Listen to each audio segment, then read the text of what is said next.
Welcome to the podcast called The Battle for African Agriculture, the space where we challenge dominant narratives and imagine just sustainable futures, especially when it comes to food and farming in Africa.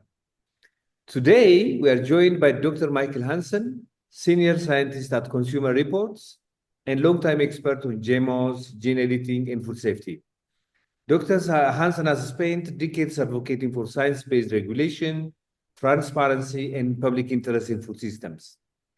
He testified before the US Congress and international bodies, raising critical questions about the risks and governance of emerging food technologies. His work offers valuable insights, not just for the US, but for countries like those in Africa, where similar technologies are being introduced under growing corporate and donor influences. Welcome to the show, Michael. Glad to be here. Michael, I think my first question would be, what first sparked your interest in GMOs? Well, actually, it was when I was in graduate school, because for my PhD thesis, I had done an agroecology thesis. I had looked at a traditional cropping system in the Americas, which is corn, bean, and squash grown together. So that's what I did for my PhD thesis. And then I did postdoctoral work at the University of Kentucky. And what I got them to look at is we were looking at, and this was in the early 80s, we were looking at the impact of genetic engineering on the field of plant breeding in both the public and private sectors. So that's where my initial interest in GMOs came in. Then when I was hired by Consumer Reports, this was back in 1985, and Consumer Reports' 50th anniversary was actually in 1986. So at that time, Consumer Reports was a founding member of what's called the International Organization of Consumers Unions. And this is a global network of consumer organizations. There's like 250 members in like 120 countries. And at that time, the head of IACU was from the global south. And so all these sort of world leaders in the consumer movement and activists were all at Consumer Reports. So that's how I got connected to all the international work. I had originally started on working on pesticide issues with the World Bank, but since the interest in biotechnology, I had done work in the US on bovine growth hormone. And then when this became in the 90s, when they started to look at it internationally, I made sure that we were there for the whole process, through the whole process at Codex and other things. And the important part of this was actually the work through IACU with all these groups that are in the global south. IACU is what? The International Organization of Consumers Unions. Oh. It's today called Consumers International. Oh, but all these networks like the Pesticide Action Network, Health Action International, these were all networks that were born out of this office in Penang, Malaysia, right? And so I worked sort of closely with them and with a lot of these sort of consumer and peasant organizations throughout the world. So it was work that was to support what they were doing and to push forward this vision of what we need is a, agri-ecological approach to agriculture and all this use of pesticides and technical inputs. And then the newest thing was GMOs. We knew this was going to be bad. So it was this collective work. And I worked on the consumer side, and then other folks worked, at the Convention on Biodiversity. So thank you very much. In your view, what have been the biggest lessons from decades of GMO use in the US and globally? Well, I think the biggest lesson that I've learned is the power of civil society. Because if you look properly at the history, when the World Trade Organization was set up in 1995, right? That means that everybody now had to follow the same rules. And what the United States wanted to do is, since the United States had decided in the early 90s that there is no difference between genetic engineering and conventional breeding, therefore, we don't need to treat these crops any differently. So there was no mandatory safety assessment. They just did this week voluntary. And so the US thought that they would be able to force their view if they could get Codex, for example, to support the US view, that would force everybody else in the world to use it, because when they set up the World Trade Organization, you're supposed to set standards based on, quote, science. And for food safety, what they said is that anything that comes out of Codex Alimentarius would de facto be considered a science-based standard. Sorry, what's Codex Alimentarius, if you could? Codex Alimentarius, it's the food standard setting organization of the United Nations. It was set up in the early 60s, and the idea behind it was to help sort of countries in the global south when they're setting up a food system, because things like, how do you define, for example, standards of identity? So I'll give you one example. We spent like 9 or 10 years arguing what's the standard of identity for a breaded fish stick. Now, that might seem crazy on one hand, but on the other hand, if you think about it from the consumer viewpoint, you want at almost all of the breaded fish stick to be fish, correct? Whereas, should you be able to call something a breaded fish stick if there's breaded 5%? What? Breaded fish? Breaded fish stick. Breaded fish stick. Now, what is it?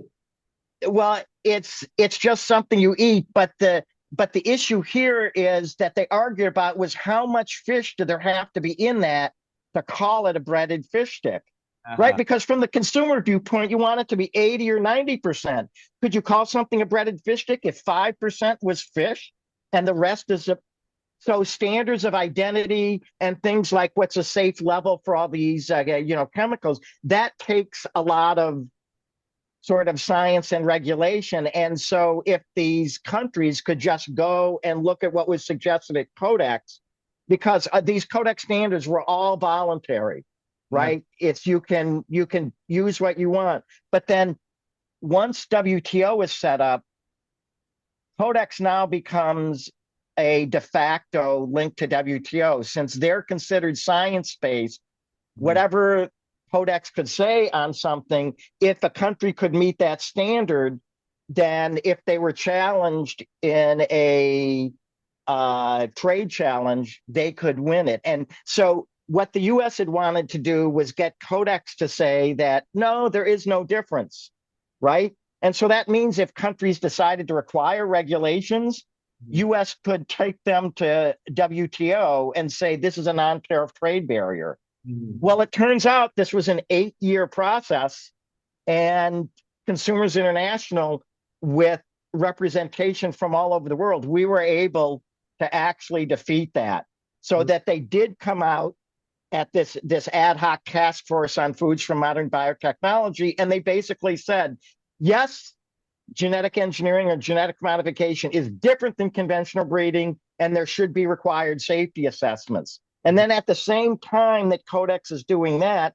there was this process through the Convention on Biological Diversity to look at the environmental impacts of, they call them living modified organisms. And again, it's this recognition that there's a difference.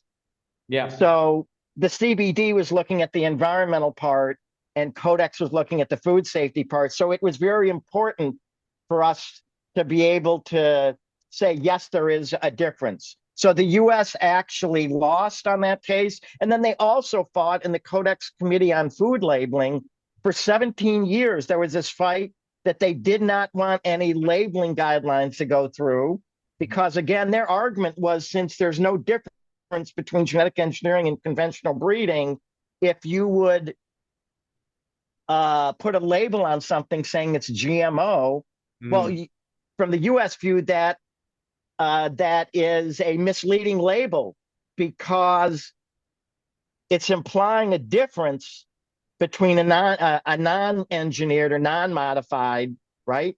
Yeah.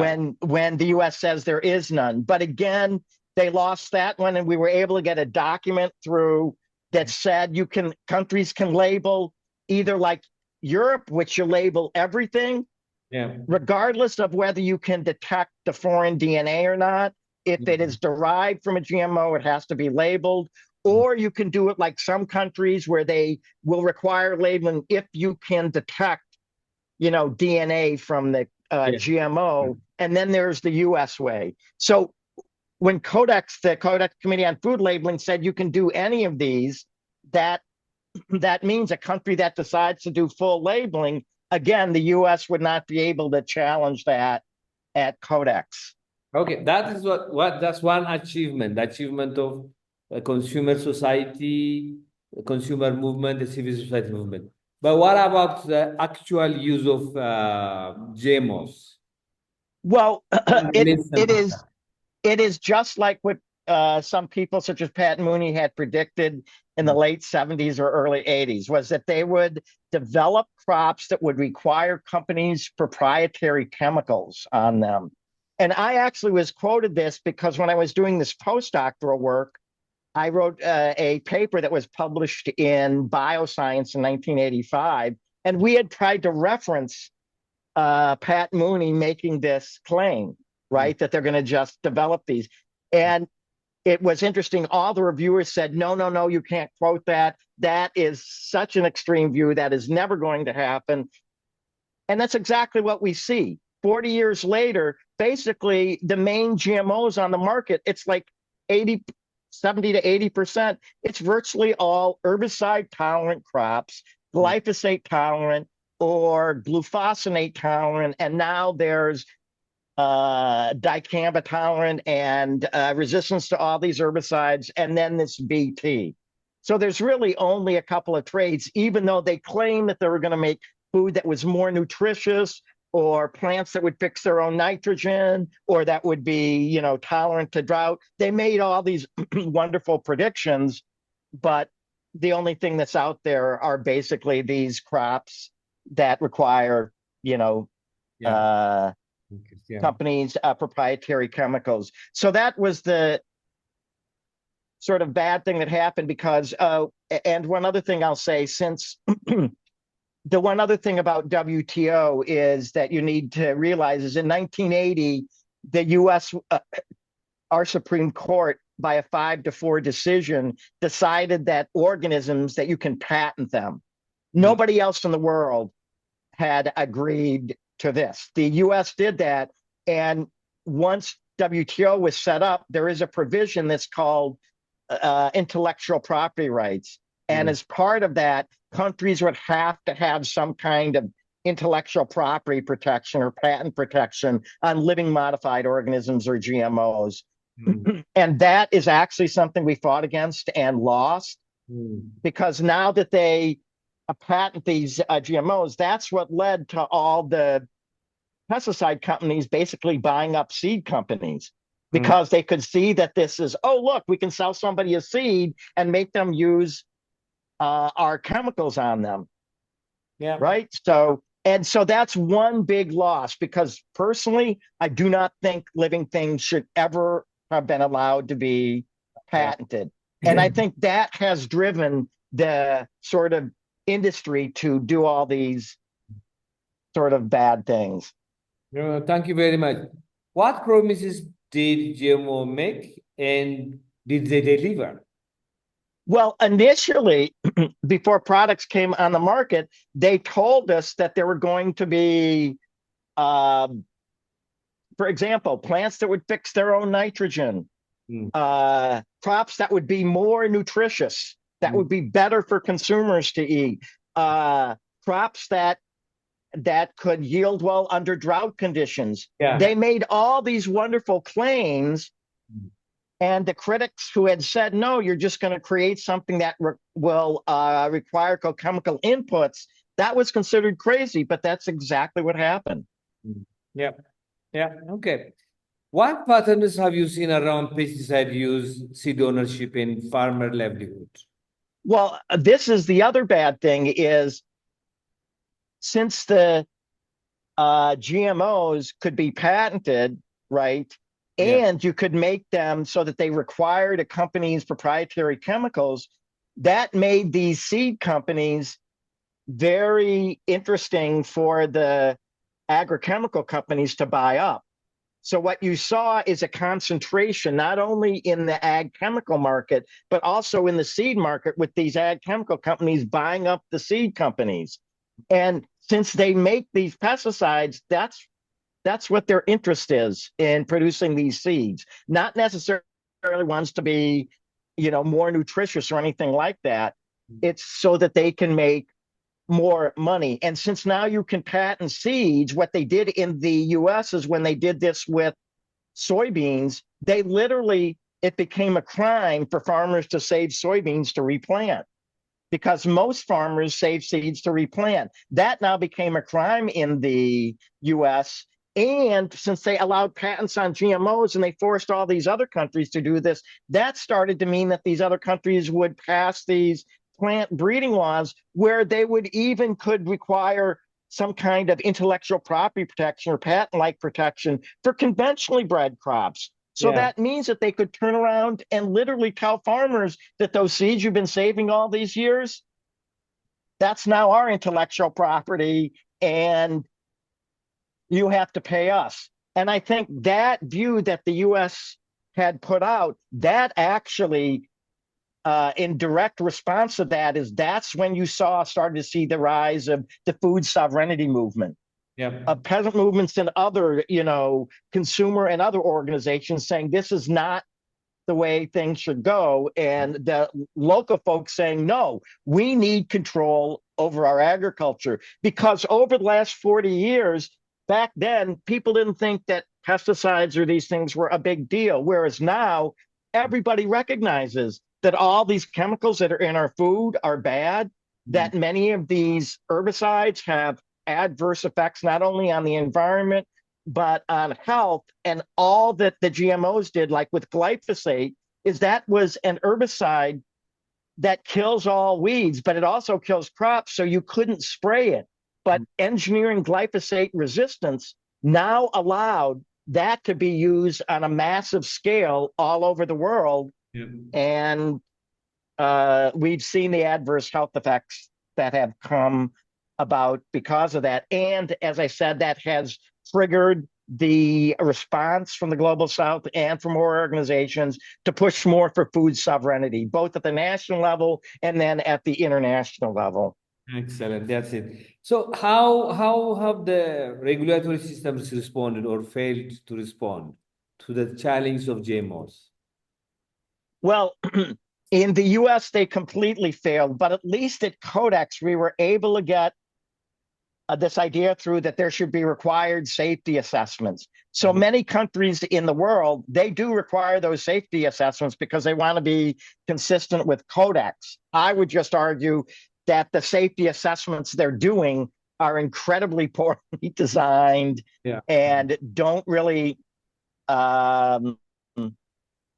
look at the real problems. Because it should also be pointed out that in the last 15 or 20 years, science has advanced a huge amount.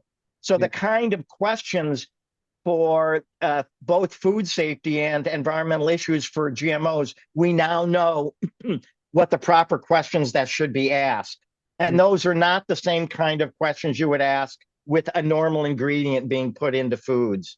So I think the kind of testing that should be required should be stuff that is designed explicitly for looking at the potential problems of GMOs. And I think Europe has done this fairly well, and that's why you don't see many GMOs approved for planting there. Yeah, thank you very much. Let's come to Africa now. What concerns you most about the push for GMOs in Africa today? Well, this has been going on for quite a while because even though there was a strong reaction out of Asia, for example, against genetic engineering and to some extent Latin America, there wasn't much out of Africa, and the US saw this as a open field. Let's go in there and try to see if we can get all these countries to basically use and approve the US GM crops because they see that as a way of opening markets for US crops, even though they're saying, oh, this will be beneficial for you. What are the risks of adopting GMO seeds in regions where biodiversity and traditional knowledge are thriving or are strong, Let's say that again. What are the risks of adopting GMO seeds in regions where biodiversity and traditional knowledge are strong? I think the main problems there is that you're degrading the local knowledge. And since many of these GMOs that they're bringing in, for example, herbicide tolerant ones, that means there's lots of spraying of chemicals. And what happens is they tend to be used by the larger farmers, and particularly when you're spraying the herbicides, that actually can adversely affect the other local communities that aren't doing any spraying. And I should also point out that they tried to say that the GMOs would be beneficial for the small farmers, and they use as example both GE cotton and another GE crop in South Africa. And they would do these studies saying everything that was really well, but when you looked at it very carefully, the data showed that there was no real improvement, and there was all this funny business going on behind the scenes. So this has always been about trying to proselytize for GMOs and push them on the African market. And then through AID and other things, they would bring scientists over to Cornell and elsewhere to basically train them on why GMOs are good, and then send them back to Africa and say that they're trying to help the farmers. So that's why you have the Florence Wambugus and people like that get their training in the US. And again, there was this whole AID program that was set up to try to push GMOs into Africa and to overcome some of the opposition that was there.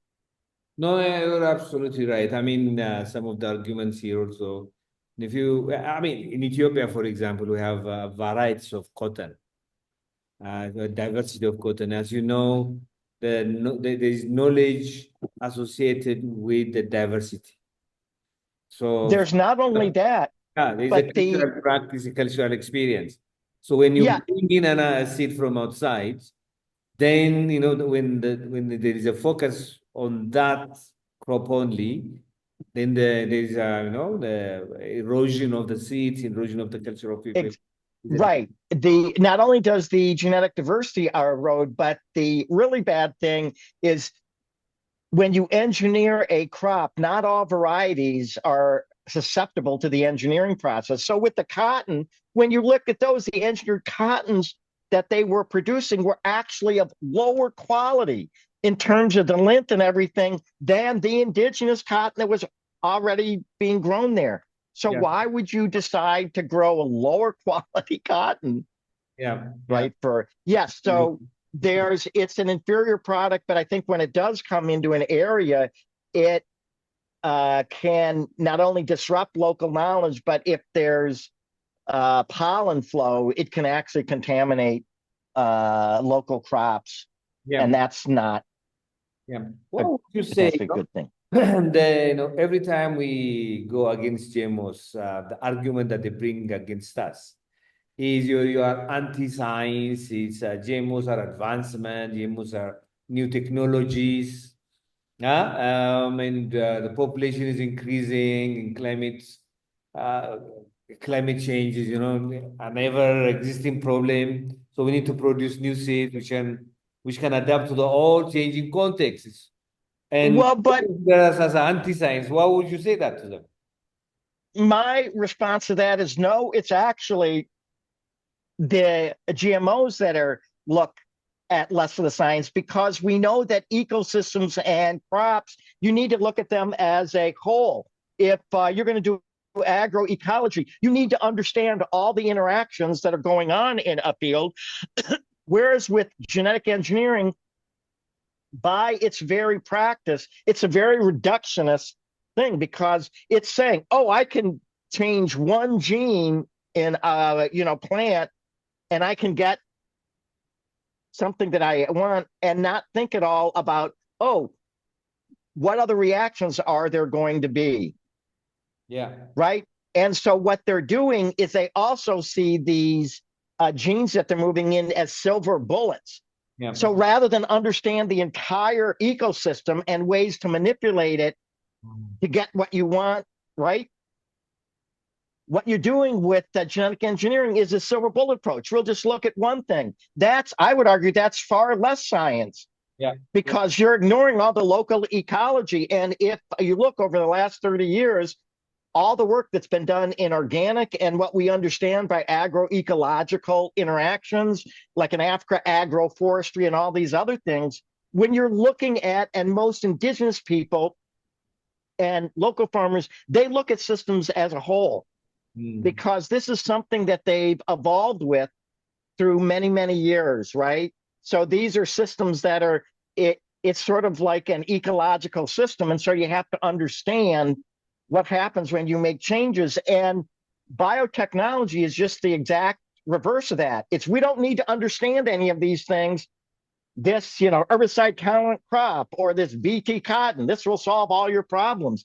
That's more of an anti-science. What I would say is it's this fetishization of high tech. The way I say it is the Silicon Valley bros like to play with their high tech toys. That's all this is. Because we've also heard with food, oh, we could add all these additives and this will make the food better. And we only find out years later, wait a minute, all these things we're adding to the food, they actually have adverse health consequences.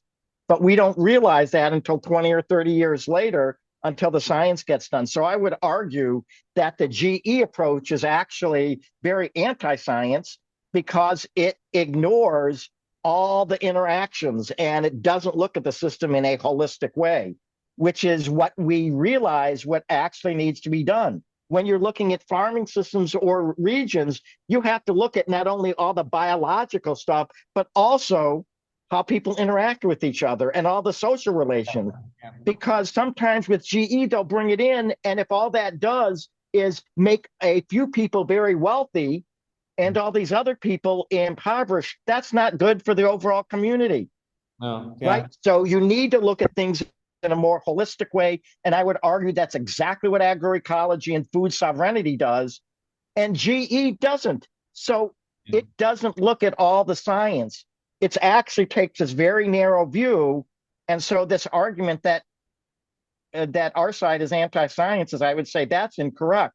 It's the other side that doesn't take into account ecological interactions or even how the gene that they're inserting, how is it going to interact with all the other genes that are in there? They just... It's exactly, that's it, yeah. Let's go deeper into the politics of science and regulation. How independent is GMO research globally, and where do conflicts of interest show up? Well, the main problem is in most countries, you cannot do independent research. And the reason for that, like in the US, these are, since they're patented crops, right? If a scientist wants to do research, particularly before the crops come on the market or even afterwards, they have to go to the company and ask permission. So that means if the company doesn't like the research you're doing, then they can just say, no, you cannot use those seeds. You cannot do these experiments. So at least in the US, there is no independent research. Sometimes people will have to buy stuff on the market to do feedings, but the ideal thing, the way you would really want to do it, is to say that any scientist should be able to look at any of these things, but that's not the case often with these GMOs. Now, that might differ from country to country, but since these are patented things, you often have to get the approval of the patent holder to do the research you want to do. And this is particularly important because most of this should be done before crops come on the market. Because afterwards, then there might be some ways the scientists can get things. If they can get the funding to do this research, they might be able to look at something, but that's sort of after the fact. Most of this stuff should be allowed to be done prior to approval, so that independent scientists can look and see what's really going on. So that's a real big problem, is if you have to get the approval of the company to sign off on your research before you can do it. Yeah, I mean, that is, we wouldn't allow that with some other chemical or pharmaceuticals. So it's really strange that they allow this for So, GE. so where is the conflict of interest? Is it with the US government and the companies? Well, the conflict of interest is, look, if a scientist wants to do work on an adverse effect of the company's GMO crops or pesticide, for example, on a beneficial insect, right? If Monsanto doesn't like the research they want to do, they can just say, we're not going to allow you to look at that using our crops. So that means they can choose the scientists they want to study things, and that makes independent research much more difficult to do. Okay. What advice do you give African scientists and regulators trying to ensure scientific integrity now? Well, what I would say is, if countries are passing laws now, they should require safety assessments before GMOs come on the market, and the kind of safety assessments that should be done, they should take into account that there's now 21st century science, right? Mm-hmm. And they should come out with regulations looking at proper impacts on not only on safety, but now that we can, for example, through whole genome sequencing, we can now study a lot more bacteria and microbes, because previously the only way you could study microbes is you had to be able to culture them in the lab. And the vast majority, for example, of bacteria, you can't grow in the lab. So those you could never study them. But with whole genome sequencing, you can now at least tell that they're there. And that's allowed us to now realize that there's a whole microbiome in the gut of all organisms that actually is not only part of that organism, but it regulates all these health properties and even mood and other things. And so we should be looking at the impact of genetic engineering on the gut microbiome. And maybe it's having effects, for example, on epigenetic effects, so that it can have effects on the next generation. So there are all these, because this new science is showing that GMOs do, in fact, impact epigenetics and causes changes in the microbiome, which can have effects on health and behavior. We're starting to see this in these small studies that have been done. So any kind of regulatory assessment should now require that as part of a proper safety assessment, because engineered crops represent a unique risk profile compared to, for example, a chemical that you're going to add to food, right? You can do standard toxicology tests, but what's different with the GMO by adding a gene is, since that can reproduce and it can affect other genes, the sort of risk profile is very different than just an individual chemical, because you're talking about something that can reproduce and then have these other effects on the what organism. concerns me in our context, Dr. Michael, is we don't have enough human capacity in the continent to do what we are saying we should be doing. And also the capacity, the setup, for the country to accept. I know, but part of, I think if you did that properly, you would realize that there's all these risks, so these things shouldn't be approved.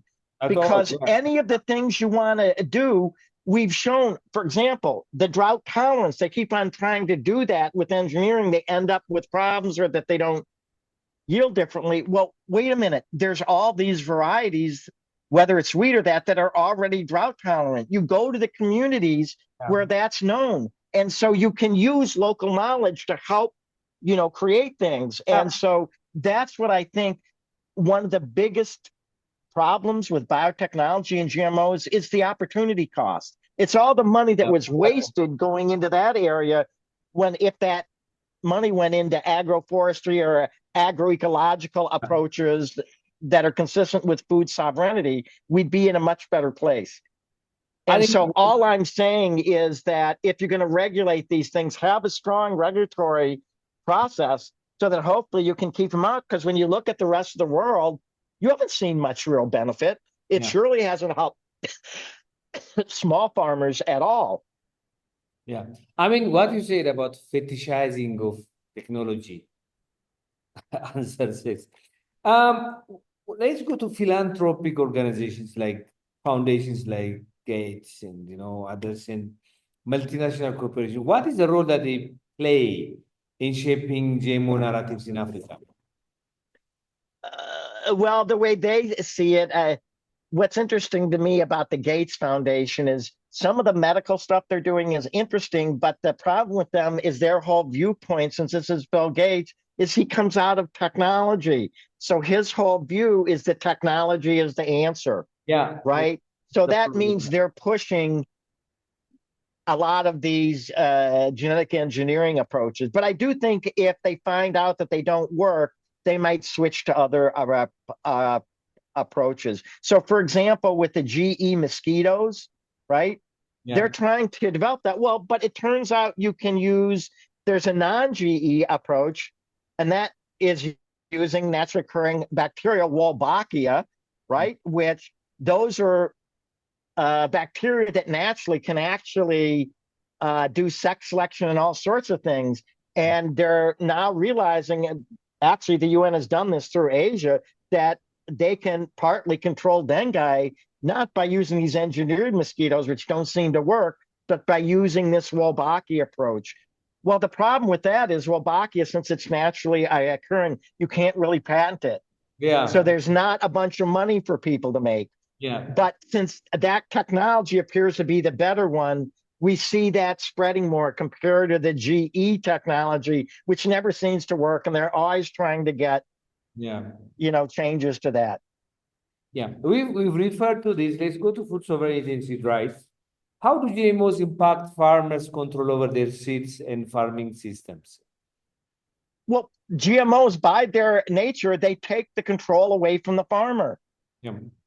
Right? Because since that is a patented thing, they probably wouldn't push it in other countries, but legally they could say, you're not allowed to replant that seed. Or if you do, you will have to pay me a certain amount of money, right? Yeah. Because it's their intellectual property. And this has been the issue with engineered animals.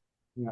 Because the idea behind them is if you could sell an engineered pig, right? Technically, you could say all the offspring is also the intellectual property of the company.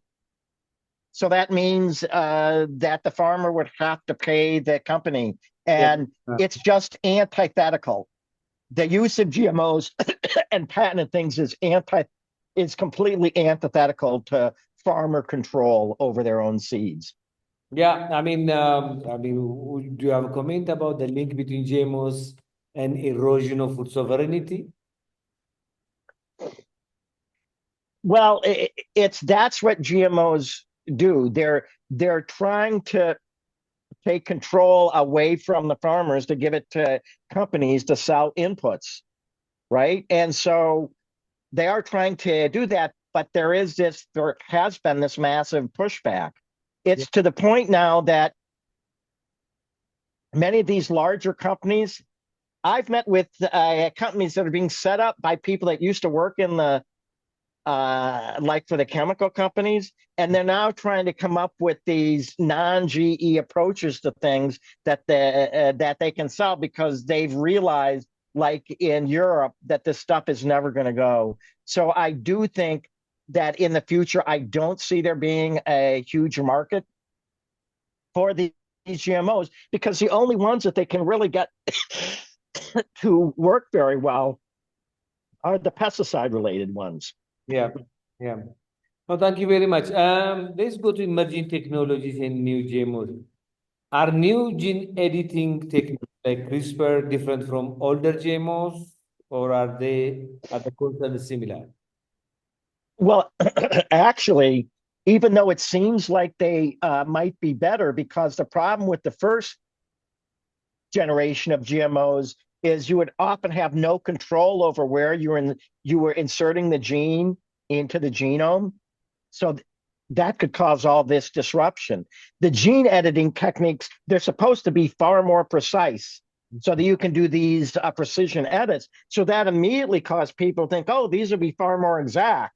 And even the use of the term gene editing or editing makes it seem like it's more exact. But in fact, there's actually a greater risk, because the way gene editing works is, to do it, you're cutting both strands of DNA, and then you're using the natural DNA repair mechanisms to repair that, and that's how you can insert things. Well, it turns out we've now discovered that in a small percentage of cases, what happens is when you cut those two sides, that part, most of the time, they'll be repaired. But in other instances, what could happen is they're not repaired. And so that means you cut a part of a chromosome in two. So now there's two of them. Those then form these little nuclei, and there's a whole bunch of them. And then the genome sort of shatters and recombines. It's this process called chromothripsis. This was just seen in the last 10 years. And where it was seen, ironically, was in cancer cell lines. So they're starting to think that that might be the mechanism, one of the mechanisms for how cancers, go about, because the genomes just go wild. And so since this can happen, this has been seen very clearly with gene editing with CRISPR when they look at mice or any kind of animal. And so there have even been papers. There'll be a paper that says chromothripsis, gene editing causes chromosomal chaos. You can show that if you edit a mouse to make one change, there can be all these complex rearrangements that actually lead to a depression in the immune system of the mice. So in the medical field, this is an incredibly problematic thing. Well, there's new evidence that suggests this work with tomatoes, that the same thing happens with plants. But the way that they're doing this approval and the way they're looking for changes previously wouldn't be able to pick up all these complex changes. And so that means that they would need to do better safety assessments for these gene edited crops, because in a certain sense, they're more risky than the first wave of GMOs. But because you're using this language of editing, you think it's actually really precise when it's not. Yeah. So what kind of safeguards should African government use against these technologies? Well, if they see properly what the problems of this chromothripsis is, I don't think any engineered product should be allowed on the market using gene editing without them very carefully requiring whole genome sequences of anything that's changed to look and see what else has gone on. Yeah. There was even a case where one of these first engineered cows was approved in the US, and the company said, we looked at it very carefully, and there was only this one tiny change, and therefore gene editing is incredibly precise. Well, it turns out the FDA, when they looked at it, it turned out this plasmid that had antibiotic resistant genes in them, and that had actually been inserted into the cow. And then it's like, wait a minute, I thought the company said that there were no changes. And it turns out what the company did is they didn't think that plasmid that they were using to engineer could insert itself, so they didn't bother to look for it. Yeah. Right. So again, that shows you can't trust the word of the company. Yeah. And that's why there should be this complete sequencing should absolutely be required, because of this, the on-target and off-target effects that can be associated with gene editing. Actually, I agree with you. So we talked about the dangers around GMOs and gene crops and everything. But looking at the movements in Africa, what's happening in Africa, what gives you hope? Well, what gives me hope is that there's much more of a movement there than there was, say, 20 years ago. Right? There is all this pushback. You have all the groups working on food sovereignty and going against what Gates is doing and trying to come up with looking at GMOs from the whole continent perspective of all of Africa. Because I would go there like years ago when there was a problem in Zambia with that food aid. Not only did we go there to talk about what the problems were, but part of what convinced Zambia not to take that as food aid is they sent a delegation over, and it looks like they were going to take these assurances that everything was safe, but then they met with some of us critics like myself, and then also with Tech Network, and we gave them a whole bunch of data, because what was particularly problematic to us is with BT crops, there is a potential problem with these BT toxins causing adverse effects on the gut. In the US, this wasn't really a problem because the only way people eat corn or maize is it's highly processed.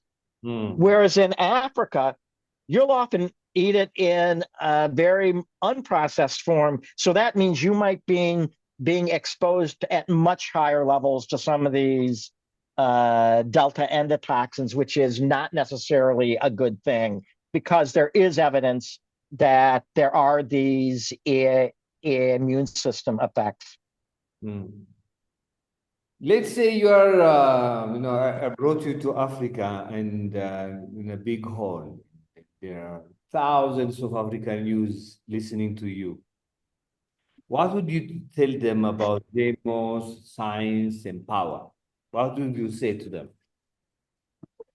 Well, but this is all what you have to do is it depends on the local circumstances, because I've been brought into various countries to help with given fights, and it's whatever is needed in that particular context. Yeah. I don't think there's one thing that you can say in general, because you have to look at all the specifics. But what I would tell them is look for allies everywhere, because there are allies, I think, in the scientific community that understand some of this stuff and understand the sort of snake oil salesmanship that is going on around these GMOs. So I would tell them, continue to be strong and to basically demand more from your governments about food sovereignty, because it's not just about what you plant, but there's all this issue of people trying to take land. First it was the US, and now it's sort of China wanting to come in to basically get land in Africa so they can ship crops to China. So I think they need to fight on all these areas to make sure that African lands are for the African people, and that it should be the local farmers there in those various communities making the decisions themselves.